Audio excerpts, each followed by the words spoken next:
جی مفتی صاحب، ایک سوال جو ہے وہ میانہ روی کے اوپر ہے کہ جو دین کے اندر جو غیرت ہے اس میں، اور ایک اعتدال کے ساتھ ٹھنڈے لہجے میں بات کرنا جو ہے، اس میں جو علماء ہیں وہ کس طرح کی جو ہے وہ تربیت حاصل کریں کہ جہاں پر دین کی غیرت کی بات ہو تو وہاں پر اگر وہ غصہ ان کو یا جذبات کو دکھائیں، یا دوسری طرف جو ہے وہ لوگوں کو دین کی طرف لانے کے لیے پیار محبت سے بات کریں.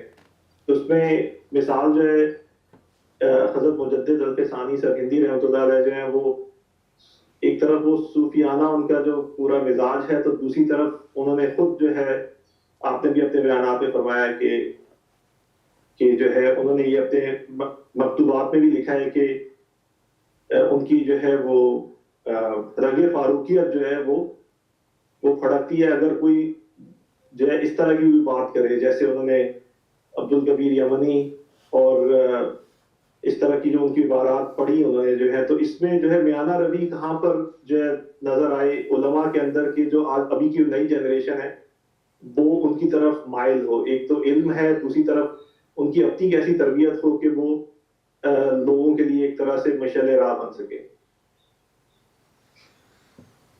جس شخص کو خدا کے دین کی رہنمائی کا حق حاصل ہو، خواہ اسے لوگ تسلیم کریں یا خواہ اسے علمی طور پر مرتبہ حاصل ہو، یا اس کی اپنی تربیت اتنی اچھی بنیادوں پر ہوئی ہو کہ وہ اسلام کا ایک نمائندہ کہلا سکے، تو اس کی حکمت عملی ان دونوں چیزوں پر مشتمل ہوتی ہے کہ کہاں پر زیادتی اور تعصب ہونا چاہیے اور کہاں پر نہیں ہونا چاہیے. یہ تفریق ہر آدمی کے لیے ممکن ہی نہیں ہوتی. تعصب اگر نہ رہے تو جتنے معیارات زندگی کے ہیں سب برباد ہو جائیں. ابن خلدون نے اپنے مقدمے میں تعصب پر زور دیا ہے، اور تعصب اپنی چیزوں کے دفاع کے لیے طاقت کا اظہار کرنا کہ یہ چیز میری ہے، یہ اگر انسان میں جذبہ نہ رہے اور اس میں غفلت آ جائے تو بیوی بھی گھر پہ نہ باقی رہے. یہ تعصب کا پازیٹیو پہلو ہے. اس تعصب کو کہاں استعمال کرنا ہے اور کہاں نہیں کرنا، یہ وہ حکیم اور دانا آدمی جو ہے وہ جانتا ہے. حالی نے اس مسئلے کو بہت بہت اچھا حل کیا ہے. حالی کی مسدس نہیں پڑھی. مسدس میں وہ کہتے ہیں صحابہ رضی اللہ عنہ کے متعلق کہ حضرت رسالت پناہ صلی اللہ علیہ وسلم کی تربیت ایسی زبردست تھی کہ نرم کر دیا نرما گئے وہ، گرم کر دیا گرما گئے وہ.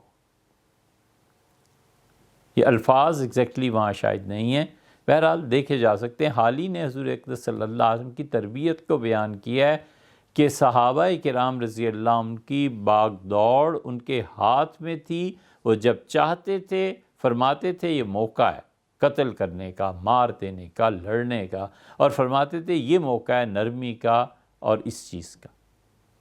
اسی کا اثر تھا کہ صحابہ کرام رضی اللہ عنہم عین میدان جنگ میں جب کوئی انہیں قتل کرنے کے لیے آ رہا ہوتا تھا اور یہ اس کو جان لینا چاہتے تھے تو اس کے چہرے کو بچاتے تھے کہ چہرہ اس کا وہ بدنما نہ ہو جائے، گردن پہ تلوار لگے چہرے پہ نہیں. یہ وہ مخلوق خدا تھی جو اتنا احتیاط کرتی تھی کہ منع فرمایا چونکہ چہرے پہ کوئی چیز مارنے سے لہذا نہیں کی جا سکتی، ورنہ اتنا اس کے لیے مارنا کوئی ہے، اس کے لیے کوئی جذبہ چاہیے تھا، وہ پیچھے تھے. تو اعتدال اور حضرت مجدد الفسانی سرہندی رحمۃ اللہ علیہ کے مکتوبات، وہ بڑے حکیم اور دانا لوگ تھے. کس موقع پہ کس جذبے سے بولنا ہے وہ جانتے تھے. ایسے لوگوں کی رہنمائی درکار ہے، ایسے لوگوں کی صحبت میں رہنا چاہیے. اور غور کرنا چاہیے کہ غصہ کیسا ہے اور نرمی کیسی ہے، مزاج کیسا ہے۔ یہی وہ لوگ ہیں جو رسول اللہ صلی اللہ علیہ وسلم کے اصل وارث ہوتے ہیں۔ اور یہ جو آپ نے بات ارشاد فرمائی، اعتدال میں آپ نے کیا ذکر کیا؟ اور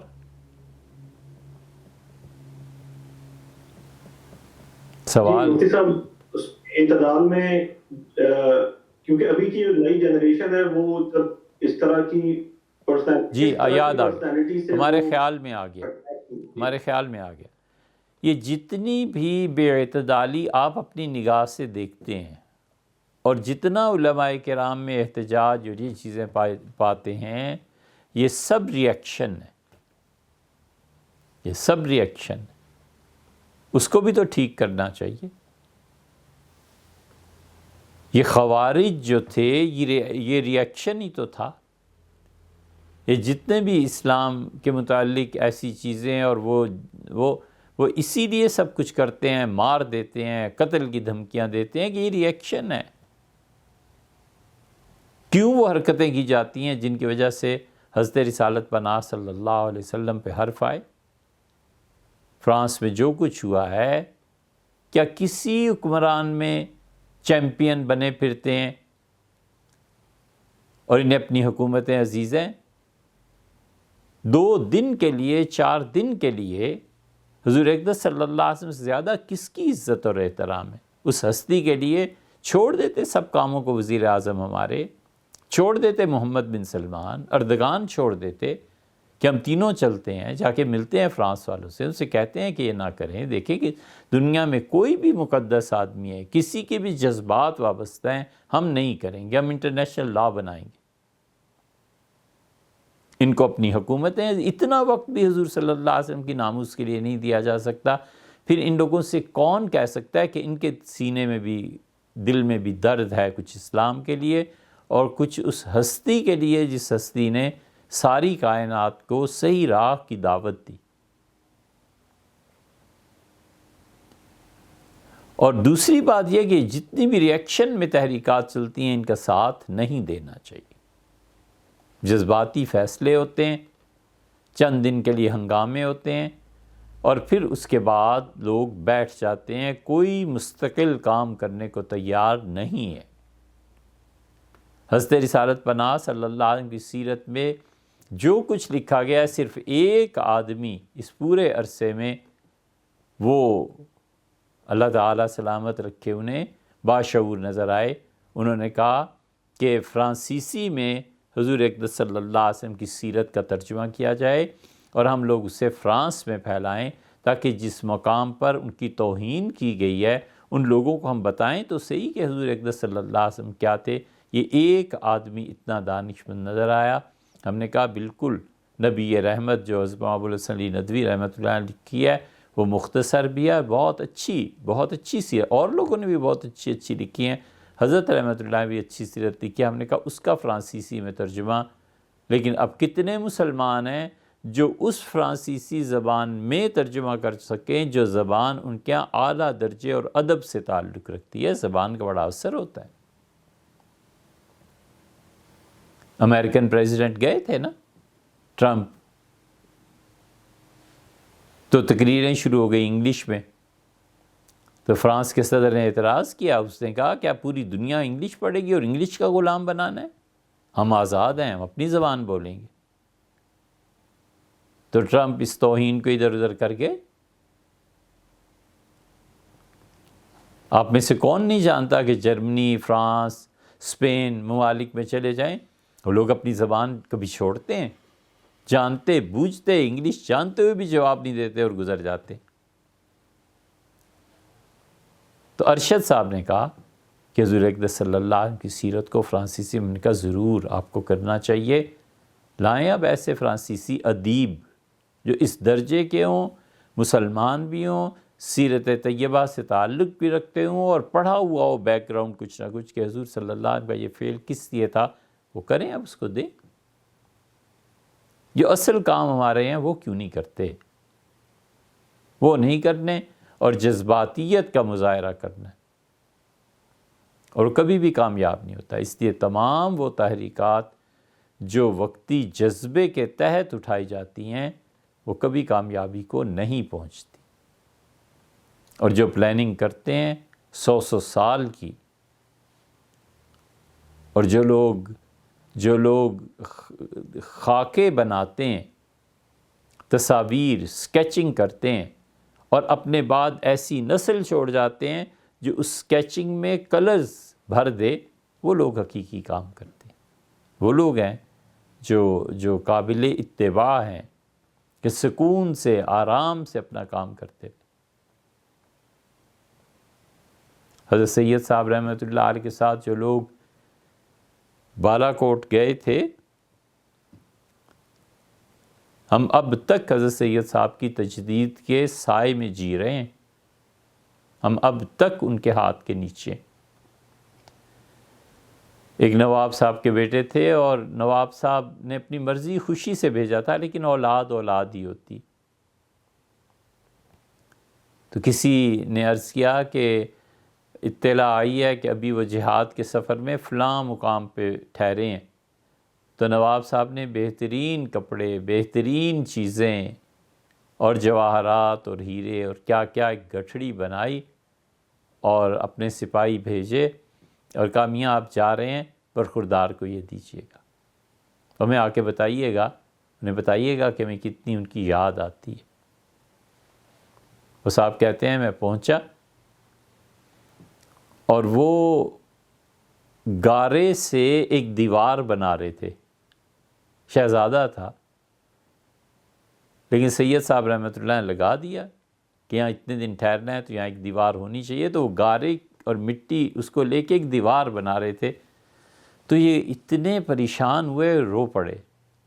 انہوں نے پہچان لیا ان کا صاحب کیسے تشریف لائے، والد صاحب کیسے ہیں، گھر کیسا ہے۔ تو انہوں نے کہا آپ نے پلٹ کے خبر ہی نہیں لی۔ انہوں نے کہا اللہ کی راہ میں نکلا ہوں، کیا خبر لیتے۔ اس نے ساری چیزیں پیش کی اور کہا والد صاحب نے یہ بھجوائی ہیں آپ کے لیے۔ تو انہوں نے اپنے ہاتھ دھوئے اور ساری چیزیں اٹھا کر سید احمد شہید رحمۃ اللہ جہاں تشریف فرماتے ان کے پاس چھوڑ کے پھر واپس چلے آئے اور گارے سے مٹی کی دیوار لگانے لگے۔ وہ کہتے تھے میں حیران رہ گیا کہ ان لوگوں کے اخلاص میں کوئی شبہ اور شک ہے؟ ایک نگاہ جو اٹھا کے دیکھیو کہ والد نے کیا بھیجا ہے، سب سید صاحب رحمۃ اللہ علیہ کے حوالے کیا اور واپس۔ میں نے جا کے حال سنایا تو والد فرط جذبات سے رو پڑے اور کہا مجھے معلوم ہے میرے بیٹے کو حضرت سے کیسی محبت۔ یہ لوگ ہیں جو کام کرتے ہیں، ان لوگوں کی وجہ سے تاریخ بدلتی ہے۔ ان کا اخلاص اور ان کا سوز دروں اور ان کا یقین یہ ٹکڑے ٹکڑے کر دیتا ہے دارا اور کیسر اور کسرا کی سلطنت کو، یہ تباہ کر دیتے ہیں، یہ برباد کر دیتے ہیں۔ یہ فقر جو ہے نا ان کا، یہ تاریخ کو بدل کے رکھ دیتا ہے۔ یہ نہیں کرنا، بس جذباتی چیزیں کرنی۔